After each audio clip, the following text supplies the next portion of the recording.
ça va. Il y a beaucoup de cavaliers que je vois et qui sont vraiment des grands cavaliers. Après, je dirais que c'est plutôt des couples qu'on a l'habitude de croiser et qui performent à un moment donné, qui sont vraiment au top de leur art. Et ça, c'est vraiment ce qui est magique de regarder.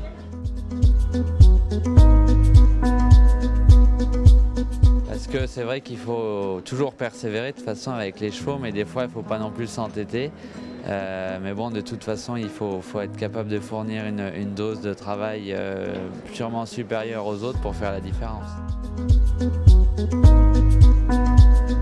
Plus fier, c'est surtout beaucoup de satisfaction sur des grandes victoires avec des chevaux où c'est toujours au début pas difficile, mais c'est toujours un challenge.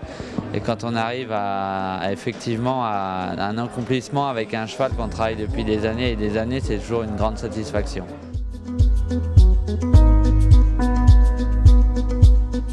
Que j'ai cette chance pour l'instant, c'est d'avoir jamais peur à cheval et de n'avoir jamais eu peur à cheval. Et je pense que si un jour j'ai peur à cheval, ce sera sûrement le moment d'arrêter.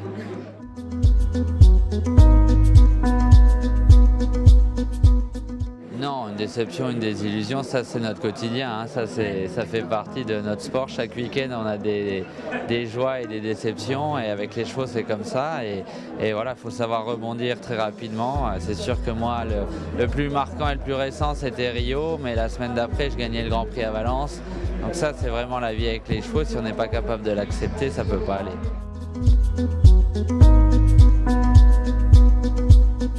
Ça, c'est rien. Je dirais plus. Non, j'ai pas de.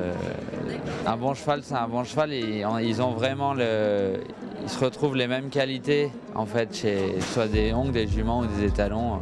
Il faut des chevaux courageux, respectueux avec des moyens qui aient envie de se faire mal et de faire du sport vraiment, enfin de se faire mal, de se battre pour son cavalier. Et donc ça, c'est vraiment des traits de caractère qu'on trouve chez tous les grands champions.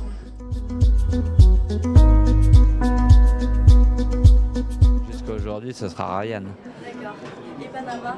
Panama aussi, mais bon, Ryan, c'est une autre dimension. Panama, c'était le meilleur des poneys. Ryan fait partie des meilleurs du monde. Avec 600 parcours par an, non, j'ai pas le temps.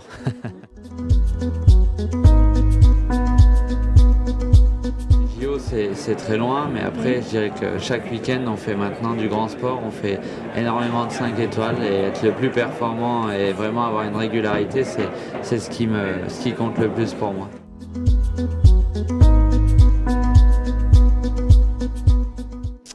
Moi je suis très peu là, donc c'est vrai que les enfants doivent m'accompagner parce que c'est le seul moment où ils peuvent me voir. C'est vrai qu'avec le nombre de concours actuels, voilà, on est en déplacement perpétuel.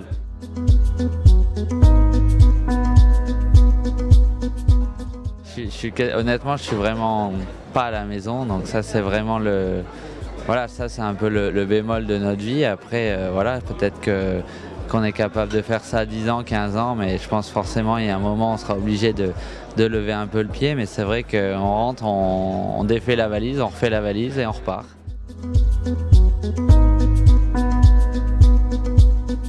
Ouais, j'espère que j'en ai encore beaucoup, mais bon, comme je dis, la chance qu'on a, nous, c'est qu'avec les chevaux, chaque cheval est une nouvelle histoire, c'est un nouveau challenge. Il ne peut pas y avoir de lassitude, il n'y a pas de répétition, c'est toujours difficile, c'est toujours beaucoup de remise en question, et c'est ce qui fait, je pense, qu'on ne se lasse pas de nos carrières, parce que on n'a pas le temps malheureusement, il n'y a pas d'acquis, on est obligé de recommencer tous les jours, on est obligé de se battre à chaque fois, de retrouver d'autres chevaux.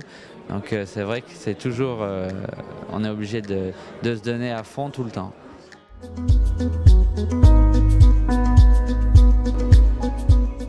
Pour moi, oui, parce que moi c'était mon choix de vie. Après, je pense que d'autres qui ont d'autres passions ont aussi trouvé que c'est leur plus beau métier pour eux, mais pour moi, oui, c'était mon choix.